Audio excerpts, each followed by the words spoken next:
Bakit ito yung ginagamit ko, no? Para sa LPG mode.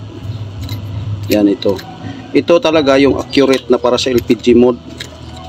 Kasi mas maganda kasi kung ganito yung design sa LPG mode. Ang explanation dyan, para po sa ang hangin hindi masyadong force na papunta doon. Pagpunta dito ay i-stack muna niya bago niya ikuan dito, pupunta dito sa kanyang top, para hindi siya masyadong malakas. So control niya yung LPG mode, yung tinatawag natin LPG mode, kasi control niya yung apoy na maging blue siya na mapain-in natin.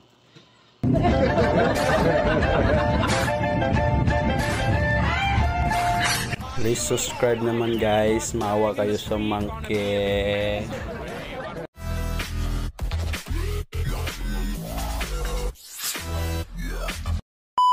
Ito po, bumili tayo ng drill stand. Yan, nagkakalaga po ito ng 500 plus 530, pati na yung shipping nya. So para mas maganda yung pagbutas natin ng ating burner, so bumili tayo. Ito na po siya. Susubukan natin ito ngayon. So ito, nag-DIY tayo ng patungan ng ating para pag-drill bitan. So halimbawa ito yung burner. So nagawa tayo ng patungan niya. Ito. So yung ginawa natin, di ko ano siya, no? Mayroon siyang bisagra para akyat siya kung ano ang design natin. Kaya natin ang ganyan. So ganyan yan. Okay. So halimbawa diyan, diyan natin ibutasan sa taas. So magdepende sa ating gagawin na slanting. So ganyan, pwede natin dito lagay. Yan. Pwede na siya dyan yan na slanting. Tapos ikoti-oti na lang natin, no? Ganyan. So okay na din. So, at least may idea tayo na ito ang gagawin natin para hindi tayo mahirapan. So sa tingin nyo, okay kaya ito na DIY natin? So para masubukan natin, para makita natin kung okay na siya, no? Ito na diskarte. So at least kung okay siya, may idea na kayo kung paano natin gawin. So ito mura lang po, 500 plus lang po. So drill stand, malaking kuan ito, malaki ang papel ito dito sa ating kuan, para hindi masyadong maputol yung ating drill bit. So susubukan din, try natin dito. So gagawa tayo ng isang burner. Ayan. Ayan. Ito, nagbili tayo ng mga material natin na mga kuano.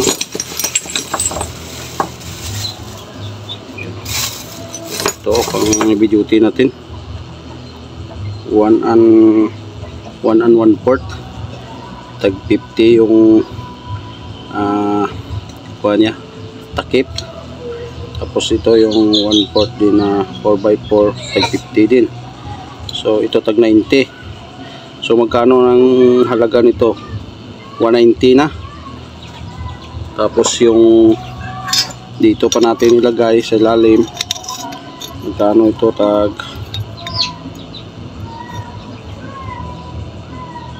30. So magkano na? 120. Ito pa lang, burner pa lang, no? Yan, burner pa lang, 120 na. Yan. Ito yung coupling reducer na para dito. Ito ay 1/2, 3/4. Ito 3/4. Tapos ang kanya 1/2 dito, ang reducer nya. So bakit ito yung ginagamit ko, no? Para sa LPG mode.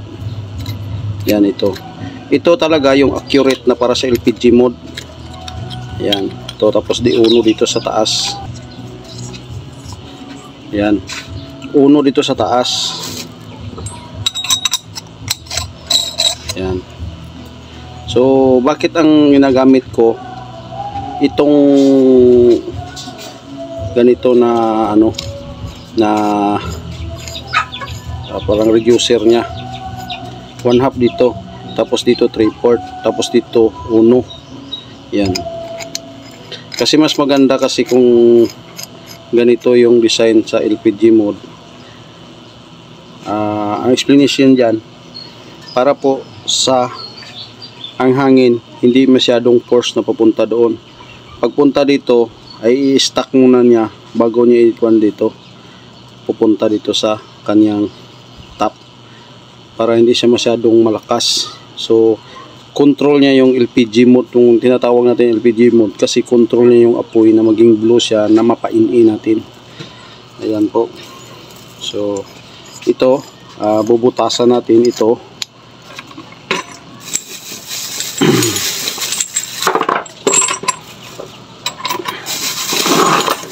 Yan, bubutasan natin ito, ititesting natin itong ating binili na drill stand. Yan, ito drill stand. So ito, ganito na yung nagawa ko. Yan, ito. So ito na yung diskarte dyan para papunta, papasok dyan. Tapos ito na lang yung bali yung adjustment nya. Yan, anong kanya, ganyan. Yan. So yan, ito itesting natin, bubutasan natin. So itesting muna natin dito sa ating chamber. Yan, tapos natin chamber ito. So ito yung lagay natin. So tamang tama lang siya, no, sa sukat nya. So dito na natin, ito na gagamitin natin. Yan, 1/2 dyan, no, 1/2 ito, naka-elbow. Tapos detachable din ito. Yan, pwede siyang tanggalin. Yan, lagyan ko muna ito ng guhit. So ito, nalagyan ko na ng guhit. So 4 yung oil extractor. Gagamitin natin yung 1/8 na laki niya. Dito 3 mm. Ayan. Tapos dito 1.5. Ayan. Tapos dito 1.5 din. 40 holes din ito lahat. So dito tutorial natin, no, para makita ng iba din, kasi yung dati na kuan din nila ma-scroll. So dito ipapakita natin. So, lagyan ko muna ng patin sa amin, tawag yan. I-engrave ko muna para daanan yung drill bit. Yan.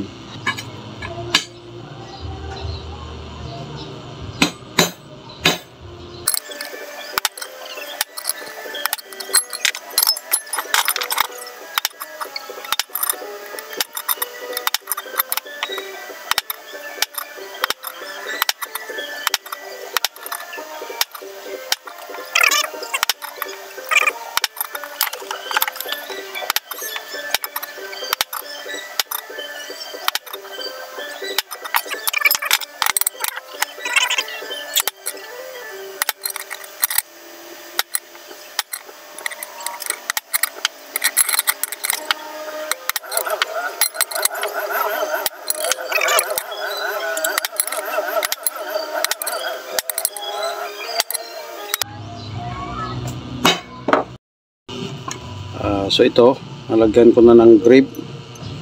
Yan, ingriban ko na ng lansang ito ng concrete nails. So ito, dito natin bubutasan, unahin natin dito, no. So 1.5 po yung 116. Ito 116 po yung gamitin natin dito at saka dito. So unahin natin dito.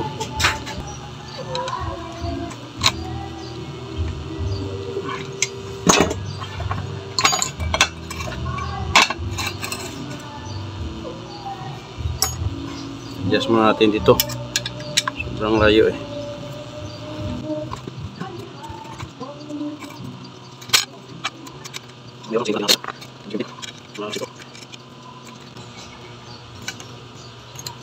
Yan.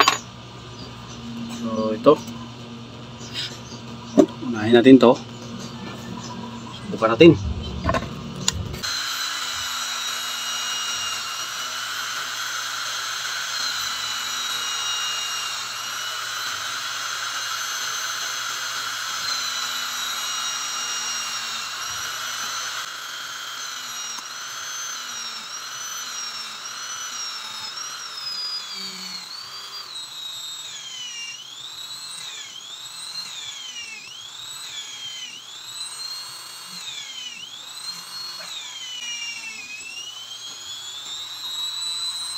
Yan.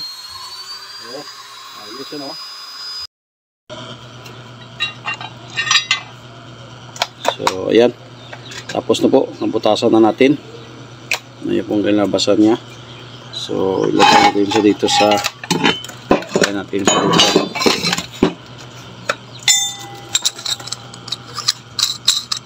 Kinuha ko dito kasi nababangga dito. Bangga siya dito. Mapuputol yung drill bit natin kung hindi natin kukunin. Kasi mahirapan tayo mag-setting dito. So, i-iko na lang natin. I-manual na lang natin dito. MM.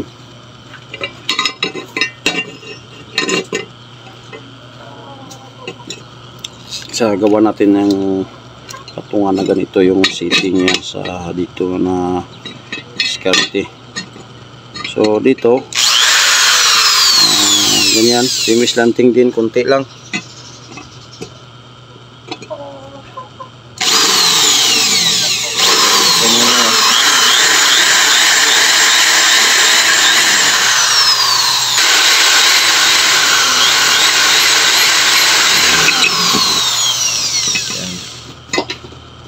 Ito din.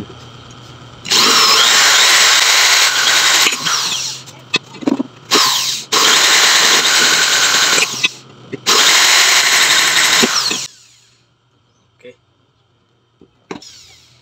Ito din.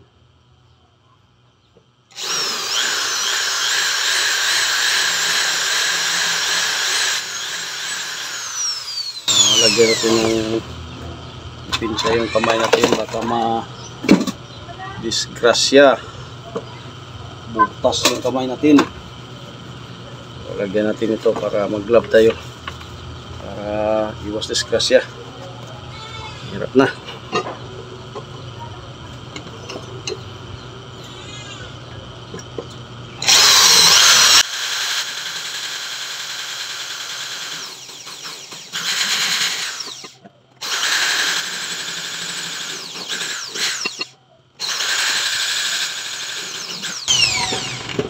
Yan. So, ito na. Gawa na natin. So, pag ganito yung kuha natin, gamitin natin, okay lang sa straight, no? So, sa susunod, gawa natin ito ng patungan. Yung naka-slanting, kung ano yung setting niya. Iba-iba yung igawa natin para naka-setting na siya na slanting. Halimbawa dito sa top, yung setting niya. Ito din, iba din yung setting niya na parang patungan niya. Yan. So, pwede na natin ito i-testing. So, ito yung chamber natin. Natin dyan.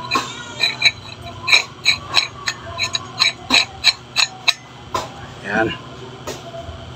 Tapos, lagay natin itong yan, ito. Elbow na siya, no? Ito natin yung lagay.